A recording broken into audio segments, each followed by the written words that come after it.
You won't believe how much things have changed. The last time we spoke, I was floating in zero G, miserable and alone. That seems like a lifetime ago, and it's only been a day.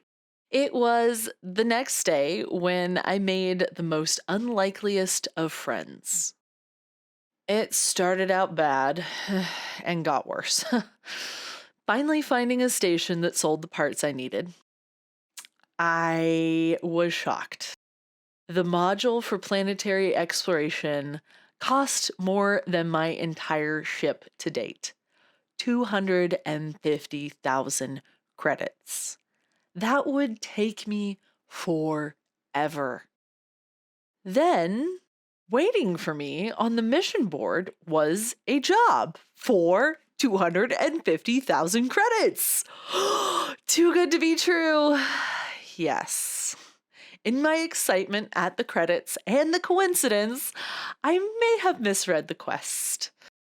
Thinking it was 24 tons, I took it on, ready to knock it out in 3 runs and have that money to buy my scanner. I was halfway through the loading area when I reread the mission. 224 tons. Drats! I yelled in frustration, pressing my fist into my forehead. There was no way I could transport that much in the time allotted. That's when I met Keegan. He tapped me on my arm, and I looked up into a very average-looking face, but it was his eyes that froze me to the spot. Cold, calculating, and pained, a deep green. "Are you okay?" Text scrolled across a hollow projector on his arm. "I just took on a mission that I'm bound to fail," I said, staring at his text and wondering why he wasn't speaking. "You're lucky I'm here." The text scrolled again above his arm. He motioned for me to walk with him to the pickup location. As we walked, he typed his story. He had just left the Pilots Federation space as well. Disillusioned and haunted by what they had had him do, a bounty hunter by trade, he had been sent on missions to assassinate political figures, not just bring in criminals. What? Why would you help me do a lowly transport mission? I asked, genuinely confused why this tough fighter wanted to help me transport natural fabrics. "Someone needs to protect the innocent," he replied, his gaze a million miles away. "Still, this is a lot of work for the two of us. It'll take us days," I said, already getting used to the rhythm of how Keegan typed back. "Darling, did you say you were looking to hire a pilot for transport?" An elegant woman asked from where she was surveying the pickup location. I exchanged a glance with Keegan, but he didn't say anything, just walking ahead to start loading up the goods. I noticed how nice the woman's suit was, the high-quality gear she wore, but it all seemed scuffed and worn. "Add me to your wing and you won't be sorry." She extended a hand delicately towards me, her movements graceful and lithe. "Zara," she said as she shook my hand. Her grip was stronger than I expected. "Maeve," I said, smiling. "How do I add people to my wing?" Zara raised an eyebrow, her mouth quirked in a little smile. "You're new, aren't you?" She swiped over her contact info and a request to wing up. "Just accept and we're good to go." Then she strode off without another word towards where Keegan was pulling 2 carts from a kiosk. We each would take as much as we could, drop it off, and come back for more. It was the first drop-off location where I overheard Zara talking to the attendant. "I'll take your best export for Chayapus." She didn't acknowledge me as I stepped towards the attendant next. "Hi, how's your day going?" I asked the attendant. "Oh, busy today, which makes it go by faster." He was an older man with fading tattoos on his neck and hands. "If you don't mind me asking, the woman ahead of me is in my wing. She asked for your best export. I'm really new at all of this. What does that mean? As he lugged the fabrics I was dropping off into the holding area, he looked back, breathing hard. Most commanders like a bit of extra credits on their return runs. I stepped around the counter, giving him a hand with the long spool of cloth.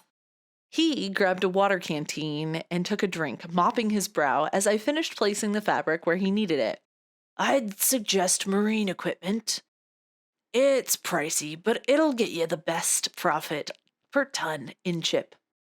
He shooed me out from the work area. Let me grab some for you. 12 tons? He said, eyeing the haul I had just dropped off. Yes, that would be great, I said, dusting off my hands. How long have you worked here? The man laughed.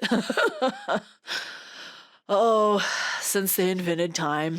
He put an out for lunch sign on the kiosk. Here, hop on. He patted the seat next to him on a little trolley with carts attached with the crates, then drove me out to the Tiny and Mighty, where he helped me unload the crates into my tiny ship. As I shook his hand, I asked, Why did you help me? Oh, you remind me of my daughter. She got herself indentured. I'll probably be dead before she pays her way free. I saw a tear cutting through the dust on his cheek. She was smart and didn't understand the way this world works. Read the fine print, girl. Don't sign away your life. Hear me. I watched him zip back through the crowd with his little train of carts. When I turned in the marine equipment and saw how much profit I had made, I thanked my lucky stars I'd run into Zara and that kind man at the pickup location. Keegan, Zara, I broadcasted to my wingmates. Marine equipment is needed here. All future runs, let's bring it back instead of traveling empty. Roger, Keegan wrote.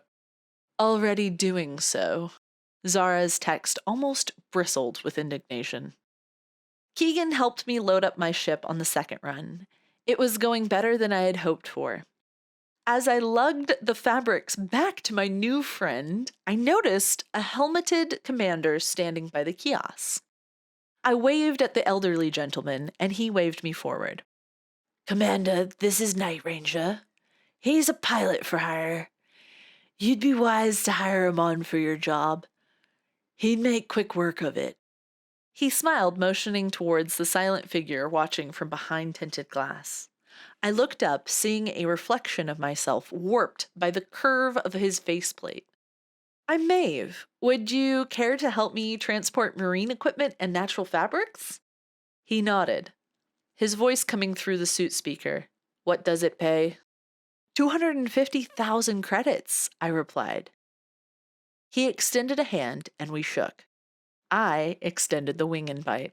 He turned and started directing a dozen dockhands to move the crates to his ship, leaving me with my new friend. I didn't catch what your name was last time, sir. I looked at his employee ID number. He waved me off. My friends call me Bub. I'll see you again soon. As I walked away, I pulled up the tip dock worker screen. Selecting his ID, I anonymously sent him 10% of the profits from the trade he had recommended. 10 grand was the least I could do to say thank you for his advice. Well, I'll be darned. You would not believe how fast the mission went with the three of us. What would have taken me a whole week took only a couple of hours. I paid each of my wingmates at the end. Zara took her money and headed off for an important errand, leaving our wing. Both Keegan and Night Ranger stayed in the wing, though. Both in the system on other business, but staying in touch. Keegan reported back on wanted criminals he was catching, saving one cargo ship and a whole family from near death. I went to buy my detailed surface scanner, a planetary mapping array that would allow me to collect data and sell it for credits.